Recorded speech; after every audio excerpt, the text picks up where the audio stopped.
Fala. A gente poderia tentar reduzir, explicar o que é a oração como? Ela é um caminho, é um jeito de conversar com Deus? O que é a oração? A oração é, Por que ela é tão poderosa e por que Jesus falou tanto sobre a oração? ela é profundamente poderosa porque ela é transcendente. Eu estou conversando aqui com você e essa nossa conversa tem um certo poder. Tem já, né? Já tem. Qualquer conversa. Qualquer conversa. Qualquer palavra que eu profiro, Isso. eu estou colocando para fora algum Como poder. diz o livro de Provérbios, as palavras da gente são medicina para o corpo É mesmo. ou são doença para o corpo e para a alma. Eu acredito nisso. É de modo que você pode matar um Maldizer. jardim inteiro com palavras ruins, tanto quanto você, com as suas palavras, faz a vida brotar.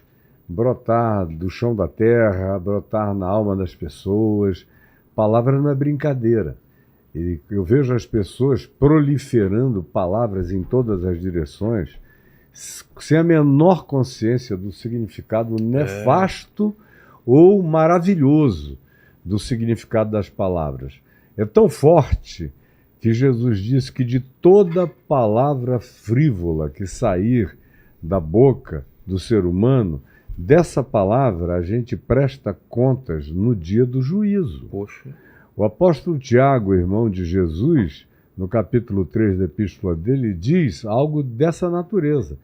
Diz que não há nada mais letal na realidade humana do que a língua.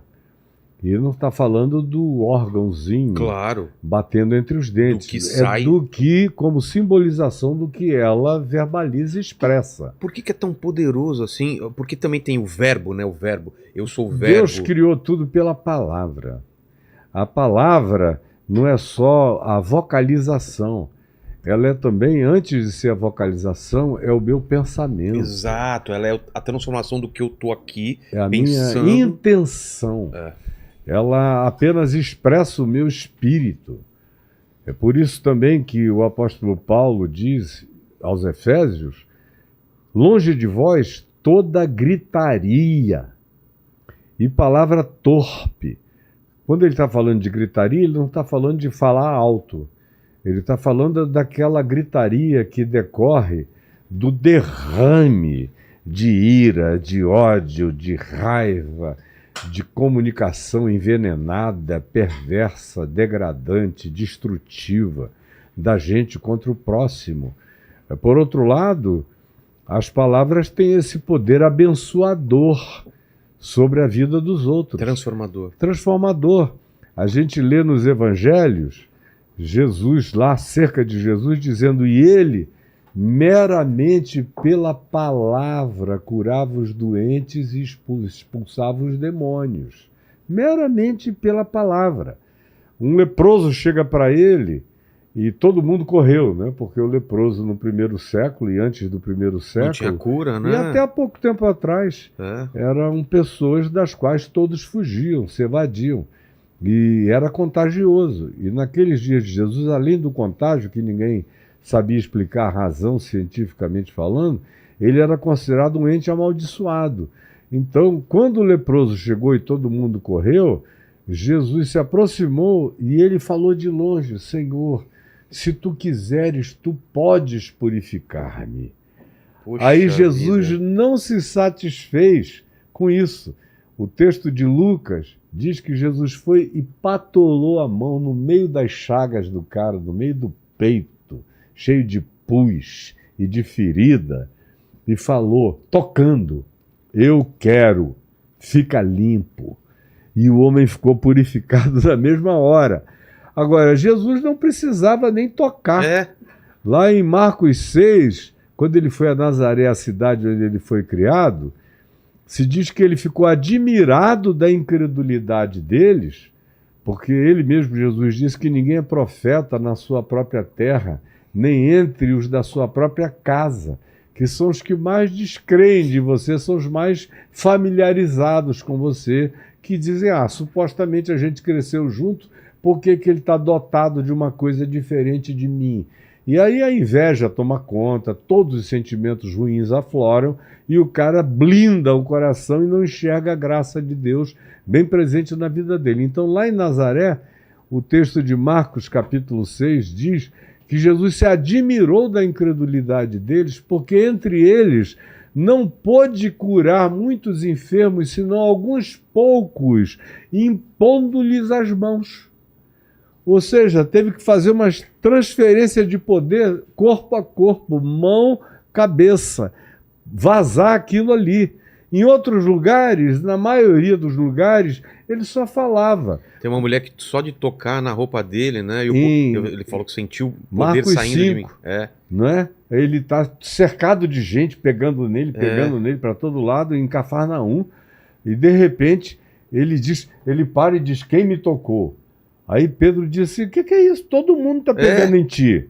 Aí ele disse: não, alguém me tocou diferente, hein? Todo mundo está me apalpando.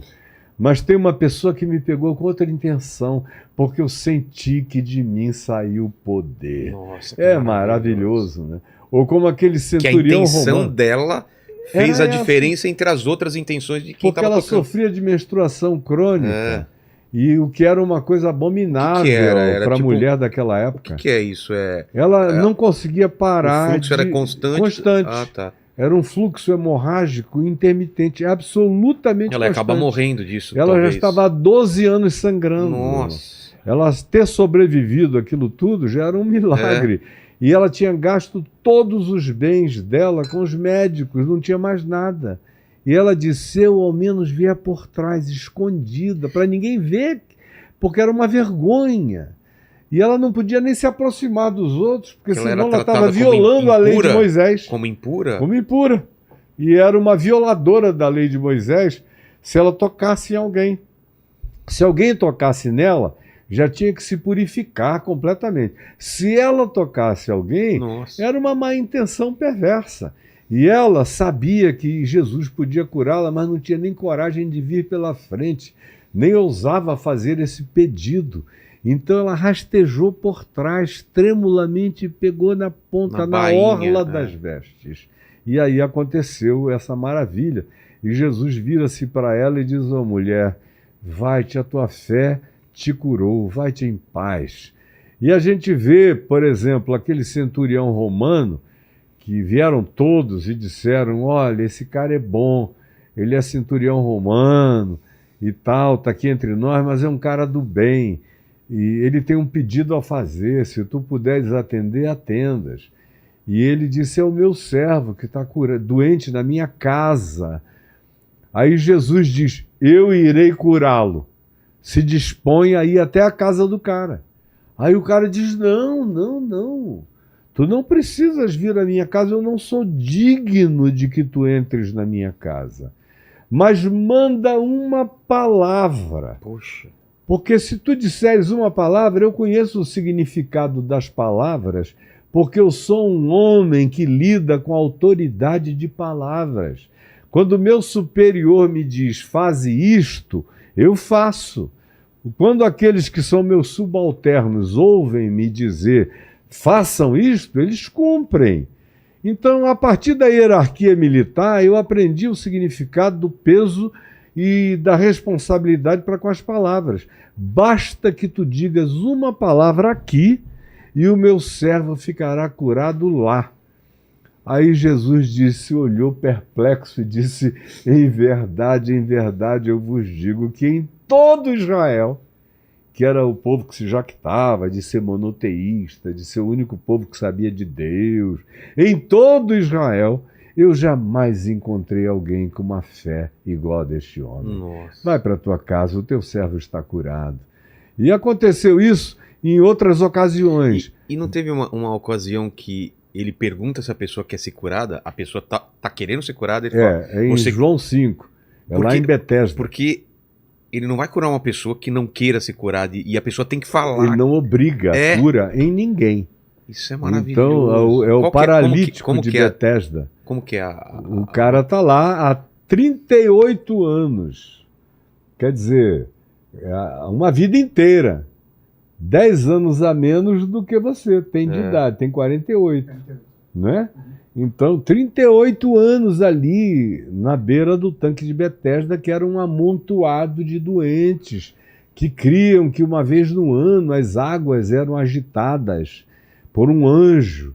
E quando as águas eram agitadas, o primeiro que se pusesse, caísse, se jogasse dentro da água, ficaria curado. Aí ele nunca conseguia, porque o cara era aleijado, ele saía ali querendo pular dentro da água, outro caía antes. Aí Jesus chega, sabendo e conhecendo a condição dele, se aproxima do homem e pergunta: tu queres ser curado? Poxa, né? O cara fala: ei! E é a pergunta psicológica mais maravilhosa possível, porque ninguém é curado se luta contra a cura. Isso vale pra tudo, pra né? tudo. Você quer que eu te ame? Porque a pessoa às vezes não quer seu amor. Você pode se blindar pra qualquer bem nessa vida. Você quer que eu te cuide de você? Eu vou cuidar, mas você quer? Se a pessoa você não quiser, aceita. você aceita. Você acolhe. Se você se fechar... O cara que tá com problema de droga, se ele não quiser... Nem Deus entra. Exatamente. Deus respeita teu livre-arbítrio. É muito bonito isso, porque... Você tem que desejar. E aí o homem ouviu aquela pergunta de Jesus: tu queres ser curado? E aí o texto diz lá em João, no capítulo 5, que o homem, ao ouvir aquela pergunta, ele olhou para Jesus e se viu curado. Ele se imaginou curado. Ele se enxergou curado. Aí Jesus disse: levanta, toma o teu leito e anda. Olha só como a pergunta: tu queres ser curado? Gerou no indivíduo uma reconstrução, um regênesis pessoal. Ele viu o mundo dele recomeçar, um resetting total da vida. Ele se viu curado. Aí Jesus disse: levanta, toma o teu leito e anda. E o cara se botou em pé, saiu correndo e pulando. Foi uma coisa maravilhosa. Então, palavras, que foi o que você perguntou, tem um poder extraordinário meramente na troca humana.